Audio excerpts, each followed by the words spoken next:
Hello guys, welcome back. நான் உங்கள் VK. 8வது ஊதியக்குழுவை பொறுத்தவரைக்கும் ஏகப்பட்ட அப்டேட்ஸ் வந்துட்டு இருக்கு. அது மட்டும் இல்லாமல் ஏகப்பட்ட மீட்டிங்ஸ் போயிட்டு இருக்கு. இப்போது ஆவரேஜாக பார்த்தீங்கன்னா 2.5 3 வரைக்கும் இந்த 8th பே கமிஷன் அடிப்படையில் ஊதிய உயர்வு இருக்கும். அது மட்டும் இல்லாமல் ஓய்வூதியர்களுக்கு பெனிஃபிட்ஸ் கிடைக்கும் அப்படின்னு கருதப்படுது. இது எப்படி கணிச்சிருக்காங்க அப்படின்னா, கடைசியாக நடந்த மீட்டிங்கில் இது ஃபைனலாக இருக்கு. அது மட்டும் இல்லாமல் பல நிறுவனங்கள் பார்த்தீங்கன்னா பல நிதி அமைப்புகள் கிட்டத்தட்ட 2.5 3.83 வரைக்கும் ஊதிய உயர்வு ஃபிட்மென்ட் ஃபேக்டர் அடிப்படையில் இருக்கணும் அப்படின்னு சொல்லியிருக்காங்க. இன்னைக்கு தேதிக்கு இது என்ன நிலவரம், எவ்வளவு வழங்கப்படும் இந்திய அரசால இன்னைக்கு நிதி நிலைமைக்கு அப்படிங்கிற A to Z டீட்டெயில்ஸை இந்த வீடியோவில் சொல்றேன். ஸ்கிப் பண்ணாம கடைசி வரைக்கும் பாருங்க, ரொம்ப யூஸ்ஃபுல்லா இருக்கும். வாங்க வீடியோக்குள்ள போலாம். 8வது ஊதியக்குழு அப்படின்னு எடுத்துக்கும் போது இந்தியாவில் பணவீக்கம் கட்டுப்படுத்தப்பட்டுச்சு. அப்படிங்கிற சமயத்தில் ஃபிட்மென்ட் ஃபேக்டர் அடிப்படையில் பொருத்தல் காரணி 2.86 எட்டக்கூடும் அப்படின்னு சொல்லி நிபுணர்கள் கணிச்சிருக்காங்க. ஓகேங்களா, இது எப்படி அப்படின்னா, புவனேஸ்வரில் நடைபெறும் பங்குதாரர் ஆலோசனைகள் ஊதிய திருத்த பெருக்கின் மீது கவனத்தை ஈர்த்துள்ள நிலையில் 8வது ஊதிய குழுவின் கீழ் 2.86 வரையிலான பொருத்தல் காரணி இருக்கும் என நிபுணர்கள் கணித்துள்ளனர். அதாவது கடைசியா புவனேஸ்வரில் நடைபெற்ற பங்குதாரர் ஆலோசனை இதுல பாத்தீங்கன்னா ஊதிய திருத்த பெருக்கி, அதாவது பொருளாதார ரீதியாக எவ்வளவு சம்பள உயர்வு கொடுக்கலாம் அப்படின்னு கணிக்கக்கூடிய பெருக்கி அப்படின்னு சொல்லுவோம். இதை ஃபிட்மென்ட் ஃபேக்டர் அப்படின்னு சொல்லுவாங்க. இதை மெயினா டிஸ்கஷன் பண்ணியிருக்காங்க. இது அந்த மீட்டிங்ல கவனத்தை ஈர்த்திருக்கு. இதன் அடிப்படையில் தான் 8வது ஊதிய குழுவில் 2.86 வரைக்கும் மேக்சிமம் இந்த ஃபிட்மென்ட் ஃபேக்டர் அடிப்படையில் ஊதிய உயர்வு இருக்கும் அப்படின்னு சொல்லியிருக்காங்க. இது இன்னும் டீட்டெயிலாக நான் உங்களுக்கு சொல்றேன். 8வது ஊதிய குழுவின் ஆலோசனைகளில் பொருத்தல் காரணி முக்கிய இடத்தை பிடிச்சிருக்கு. அடுத்த கட்ட சம்பளம் மற்றும் ஓய்வூதிய திருத்தங்களை வடிவமைக்க உள்ள இந்த பேச்சுவார்த்தைகளை மத்திய அரசு ஊழியர்கள் ஓய்வூதியர்களும் உன்னிப்பாக கவனிச்சிட்டு இருக்காங்க. ஏன் அப்படின்னா, எவ்வளவு ஃபிட்மென்ட் ஃபேக்டர் அடிப்படையில் இந்த ஊதிய உயர்வு வழங்குவாங்க அப்படின்னு சொல்லி எல்லாருமே வெயிட் பண்ணிட்டு இருக்காங்க. ஏன் அப்படின்னா, 20 வருடங்களுக்கு முன்னாடி இது பாத்தீங்கன்னா 1.83 ஃபிட்மென்ட் ஃபேக்டர் அடிப்படையில் ஊதிய உயர்வு இருந்துச்சு. அதுக்கப்புறம் பாத்தீங்கன்னா 2.57 கடந்த 10 வருடங்களுக்கு முன்னாடி 2.57 அடிப்படையில் 7th பே கமிஷன்ல ஊதிய உயர்வு அப்படிங்கிறது இருந்துச்சு. இப்போ இந்த 2026ல இப்போதைக்கு பினான்சியல் கேட்டகரியில, அதாவது நிதி நிலைமை அடிப்படையில் எவ்வளவு வழங்கப்படும் அப்படிங்கிறது எல்லாத்தையுமே கொஸ்டின் மார்க்கா இருக்கு. ஏன்னா ஒவ்வொரு ஊழியர் அமைப்பும் ஒவ்வொரு கோரிக்கைகளை வச்சிருக்காங்க. அது மட்டும் இல்லாம இது நிதி நிலைமைகளுக்கு, இந்திய நிதி நிலைமைகளுக்கு ஏற்றவாறு இந்த ஊதிய உயர்வு இருக்குமா அப்படிங்கிறது எல்லாத்துக்குமே கேள்விக்குறியா இருக்கு. ஸோ இதை பத்தி இன்னும் டீட்டெயில்டா பார்ப்போம்.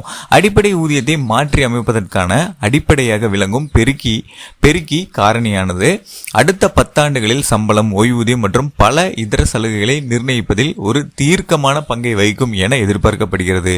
ஏன் அப்படின்னா, இந்த 8th பே கமிஷன்ல இப்போ இந்த 2026-27ல என்ன சம்பளம் பிக்ஸ் பண்றாங்களோ, ஒவ்வொரு நிலை மத்திய அரசு ஊழியர்களுக்கும் என்ன பிக்ஸ் பண்றாங்களோ அதுதான் அடுத்து 10 வருடங்களுக்கு நிலைக்க போகுது. ஸோ அப்போ அடுத்து 10 வருடங்களுக்கு இந்த பொருளாதார சூழ்நிலை என்ன இருக்கும் அப்படிங்கிறது எல்லாத்தையுமே ஃபைனல் பண்ணி தான் இந்த சம்பள உயர்வு அப்படிங்கிறத பிக்ஸ் பண்ணணும். ஸோ அதுக்காக தான் ஆவரேஜா 2.5 3 வரைக்கும் இந்த ஃபிட்மென்ட் ஃபேக்டர், ஒரு மீடியமா எக்ஸஸ் அப்படின்னு பாத்தீங்கன்னா 2.8 வரைக்கும் இந்த ஊதிய உயர்வை கொடுக்கலாம். இப்ப நடந்த மீட்டிங்ல இதை ஃபைனல் பண்ணிருக்காங்க. இப்போ பேங்க் பஜாரின் தலைமைச் செயல் அதிகாரி ஆதில் ஷெட்டியின் கூற்றுப்படி தற்போதைய மதிப்பீடுகள் 2.28 முதல் 2.86 வரை உள்ளன. ஸோ இதுதான் ஆவரேஜ். ஓகேங்களா, எச்சும் இல்லை, அதாவது 3.83 இல்லை, 1.8 இல்லை, இது ஆவரேஜ். இது வழங்குறதுக்கு அதிகபட்ச வாய்ப்பு இருக்கு. இந்த வரம்பின் உயர்மட்டத்தில் பொருத்தல் காரணியானது 7வது ஊதிய குழுவின் கீழ் நிர்ணயிக்கப்பட்ட 2.57 என்ற பெருக்கியை விட அதிகமாக இருக்கும். இறுதி தொகையானது பணவீக்கம், அரசாங்கத்தின் நிதிநிலை மற்றும் ஊழியர் பிரதிநிதிகளுடனான கலந்துரையாடல்களை பொறுத்து அமையும். வீட்டு வாடகைப்படி, HRA மற்றும் போக்குவரத்து படி போன்ற படிகள் ஒட்டுமொத்த ஊதியத்தை அதிகரித்தாலும் அவை திருத்தப்பட்ட அடிப்படை ஊதியத்துடன் இணைக்கப்பட்டுள்ளதால் குறைந்த பொருத்தல் காரணியை முழுமையாக ஈடு செய்ய முடியாது என்று அவர் கூறியதாக லைவ் மின்ட் மேற்கோள் காட்டியிருக்காங்க. அதாவது தற்போதைய மதிப்பீடுகள் படி, இன்னைக்கு தேதி நிலவரப்படி பாத்தீங்கன்னா 2.28 2.86 வரைக்கும் இந்த ஊதிய உயர்வு, ஓய்வூதிய உயர்வு அப்படிங்கிறது இருக்கும்.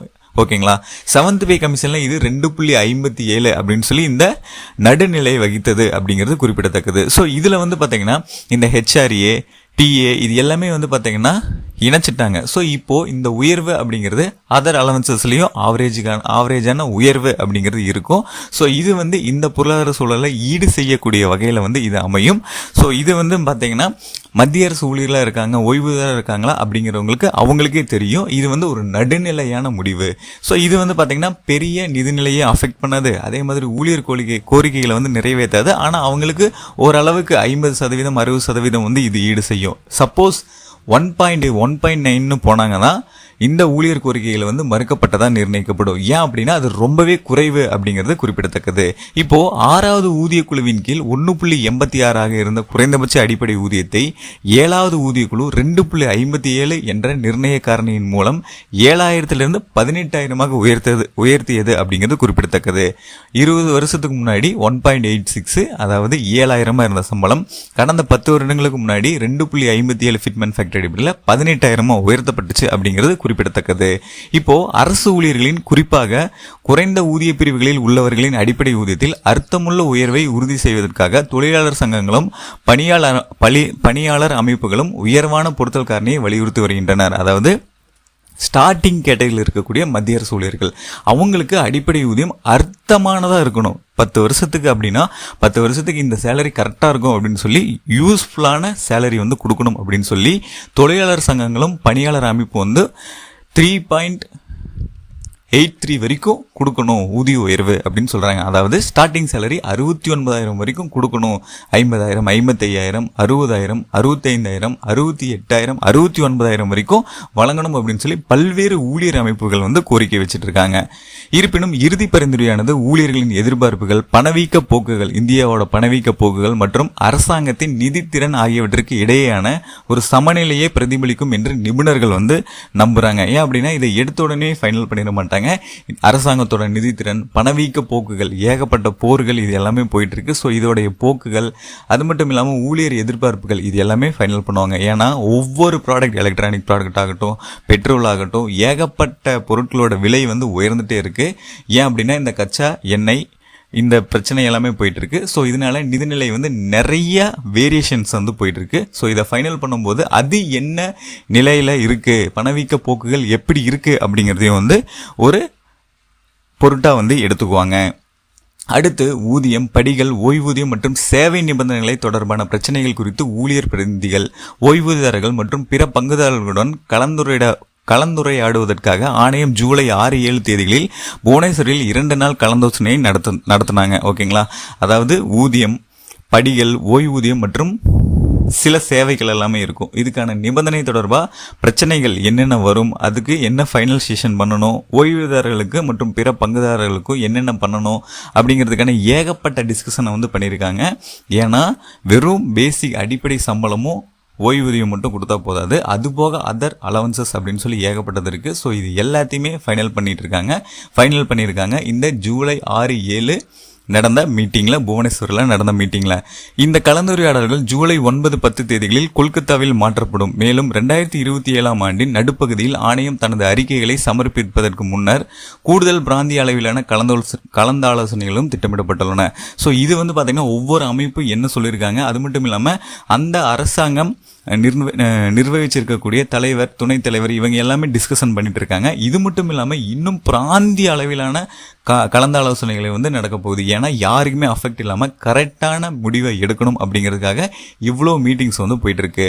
இப்போ 1.1 கோடிக்கும் அதிகமான மத்திய அரசு ஊழியர்கள் மற்றும் ஓய்வூதியர்களுக்கு இறுதி சம்பள திருத்தம் என்பது பொருத்தல் காரணியை, ஃபிட்மென் ஃபேக்டர் மட்டுமே சார்ந்து இருக்காமல் 8வது ஊதிய குழு பரிந்துரைத்த விரிவான ஊதிய கட்டமைப்பையும் சார்ந்திருக்கும். அதாவது பல்வேறு விதமான ஊழியர் சங்கங்கள் கோரிக்கை வச்சிருக்காங்க. அது மட்டும் இல்லாமல் பொருளாதார இப்போதைக்கு என்ன நிலவரம், பணவீக்கம் எப்படி போயிட்டு இருக்கு, அது மட்டும் இல்லாமல் அடுத்த 10 வருஷங்களுக்கு ஈக்குவலான எவ்வளவு சம்பள உயர்வு கொடுக்கணும் அப்படின்னு சொல்லி எல்லாத்தையுமே ஃபைனல் பண்ணி தான் 1.1 கோடிக்கும் அதிகமான மத்திய அரசு ஊழியர்கள் மற்றும் ஓய்வூதியர்களுக்கு ஏகப்பட்ட சிஸ்டமேட்டிக் அப்டேட்ஸ், அது மட்டும் இல்லாமல் கரெக்டான சம்பள உயர்வை கொடுக்கணும் அப்படின்னு சொல்லியிருக்காங்க. ஸோ இது பார்த்தீங்கன்னா நிபுணர்களோட கணிப்புப்படி 2.80 அப்படிங்கிற மேக்சிமம் இல்லைன்னா 2.86 அப்படிங்கிற அளவை எட்டக்கூடும் அப்படின்னு சொல்றாங்க. அதாவது 18,000 சம்பளம் வாங்குறவங்களுக்கு கிட்டத்தட்ட 30,000 to 45,000 வரைக்கும் ஸ்டார்டிங் சேலரி இருக்கும் மத்திய அரசு ஊழியராக இருக்கீங்க அப்படிங்கிறத கணிச்சிருக்காங்க.